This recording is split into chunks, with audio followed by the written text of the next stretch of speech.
Hi guys, magandang araw po sa inyong lahat. Ito naman pong kaibigan si Jake. Sa video natin ngayon, pag-usapan po natin bakit malaki ang chance ni former Senator Tito Sotto manalo uli this coming election. Ano po ba ang mga dahilan bakit iboboto natin siya? Before tayo guys magsimula, magpapasalamat muna po ako sa lahat ng mga viewers natin, subscribers, supporters, haters ng channel ko. Maraming salamat po sa inyong walang sawang panonood at suporta. Kung like nyo ang mga video natin sa channel ko, please like, share, and huwag kalimutang mag-subscribe. Isa po sa pinaka mabuting naging senador dito sa Pilipinas ay si Vicente Sotto III, or kilala natin bilang Tito Sotto. Nag-serve po siya bilang Vice Mayor ng Quezon City at naging senador, no, dito sa Pilipinas ng matagal na panahon. Bakit ko po siya sinuportahan? Number one, si Tito Sotto lang po ang isa sa mga senador dito po sa Pilipinas ang hindi uma-absent sa sesyon. Hindi po siya na uma-absent. Palagi po yan perfect attendance. Nagpapakita lang po ng kanyang dedikasyon sa kanyang posisyon bilang senador ng Pilipinas.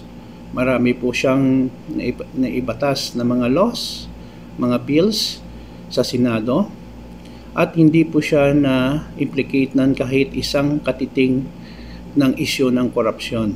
Malinis po ang kanyang political record, at ito po ang taong hindi mo masuhulan, hindi po siya madaling utusan ng kahit sino man na padrino, kung baga, no?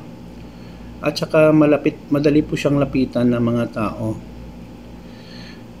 Iwan ko lang, no, sa ating mga botante sa ngayon, hindi karamihan kasi guys, no, sorry to say, baka nagkamali ako, hindi po sila marunong pumili kung sino po ang karapat-dapat na mga politiko na ihalal sa government. Karamihan po kasi nagbabase lang po sa kasikatan, pero hindi nila nakita ang gawa.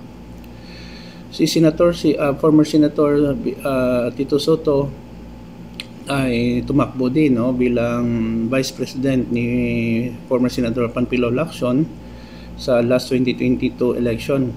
However, hindi po sila nanalo, pero silang dalawa po ay mga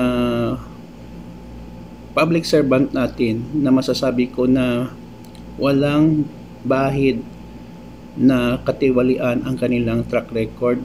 Ready mag-serve sa bayan natin at malinis ang hangarin, no? Depende sa inyo guys, no, kung bigyan nyo pa sila ng chance or hindi. Pero sa akin guys, talagang dapat natin silang suportaran, no? Si Senator Tito Sotto and Senator Ping Lacson para sa akin, no? Yun lang po guys, maraming salamat po sa inyong walang sawang panonood at suporta. Please like, share, and huwag kalimutang mag-subscribe sa channel ko. Kita-kita po tayo guys sa susunod na video. Paalam!